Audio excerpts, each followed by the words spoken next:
राबिया बसरी एक बहुत मशहूर फ़कीर हुई है। जवानी में वह बहुत खूबसूरत थी। एक बार चोर उसे उठाकर ले गए और एक वेश्या के कोठे पर ले जाकर उसे बेच दिया। अब उसे वही कार्य करना था जो वहाँ की बाकी औरतें करती थी। इस नए घर में पहली रात को ही उसके पास एक आदमी लाया गया। उसने फौरन बातचीत शुरू कर दी। आप जैसे भले आदमी को देखकर मेरा दिल बहुत खुश है, वह बोली।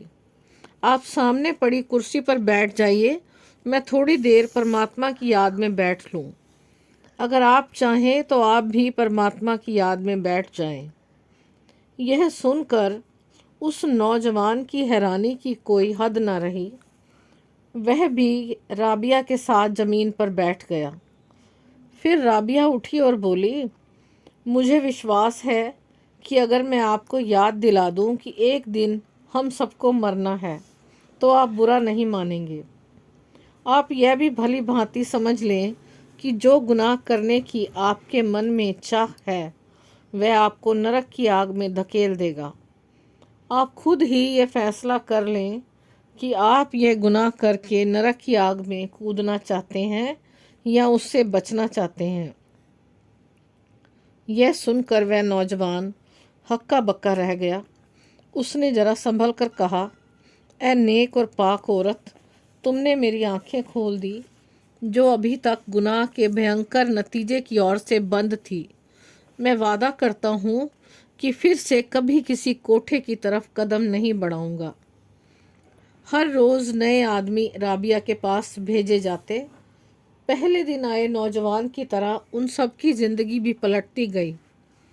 उस कोठे के मालिक को बहुत हैरानी हुई कि इतनी खूबसूरत और नौजवान औरत है और एक बार आया ग्राहक दोबारा उसके पास जाने के लिए नहीं आता, जबकि लोग ऐसी सुंदर लड़की के दीवाने होकर उसके इर्द गिर्द घूमते हैं।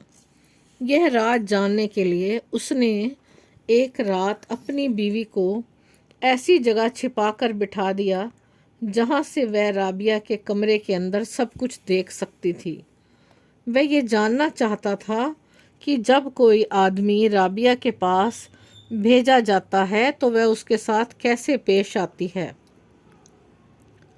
उस रात उसने देखा कि जैसे ही ग्राहक ने अंदर कदम रखा, राबिया उठकर खड़ी हो गई और बोली, आओ भले आदमी, आपका स्वागत है। पाप के इस घर में मुझे हमेशा याद रहता है कि परमात्मा हर जगह मौजूद है। वह सब कुछ देखता है और जो चाहे कर सकता है। आपका इसके बारे में क्या ख्याल है? यह सुनकर वह आदमी हक्का बक्का रह गया और उसे कुछ समझ न आई कि क्या करे। आखिर वह कुछ हिचकिचाते हुए बोला, हाँ, पंडित और मौलवी कुछ ऐसा ही कहते हैं। राबिया कहती गई, यहाँ गुनाहों से घिरे इस घर में मैं कभी नहीं भूलती कि खुदा सब गुनाह देखता है और पूरा न्याय भी करता है। वह हर इंसान को उसके गुनाहों की सज़ा देता है। जो लोग यहाँ आकर गुनाह करते हैं उसकी सज़ा पाते हैं। उन्हें अनगिनत दुख और मुसीबतें झेलनी पड़ती हैं। मेरे भाई, हमें मनुष्य जन्म मिला है भजन बंदगी करने के लिए, दुनिया के दुखों से हमेशा के लिए छुटकारा पाने के लिए, खुदा से प्यार करने के लिए, ना कि जानवरों से भी बदतर बनकर उसे बर्बाद करने के लिए। पहले आए लोगों की तरह इस आदमी को भी राबिया की बातों में छिपी सच्चाई का एहसास हो गया। उसे ज़िंदगी में पहली बार महसूस हुआ कि वह कितने घोर पाप करता रहा है और आज फिर करने जा रहा था। वह फूट फूट कर रोने लगा और राबिया के पांवों पर गिरकर माफ़ी मांगने लगा।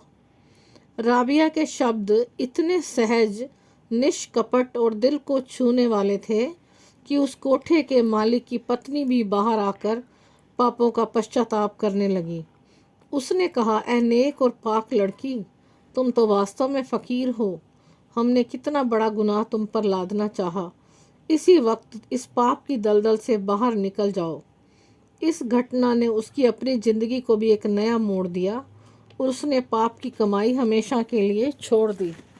कुल मालिक के सच्चे भक्त जहाँ कहीं भी हों, जिस हालत में हों, वह हमेशा मनुष्य जन्म के असली उद्देश्य की ओर इशारा करते हैं और भूले भटके जीवों को नेकी की राह पर चलने की प्रेरणा देते हैं।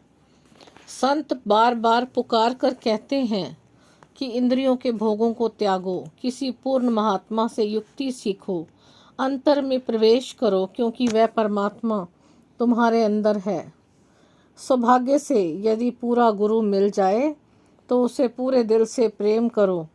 संसार, इसके पदार्थों और इंद्रियों के भोगों के मोह को छोड़ो और मन मार्ग को त्याग कर सतगुरु को साथ लेकर अपने अंदर प्रवेश करो।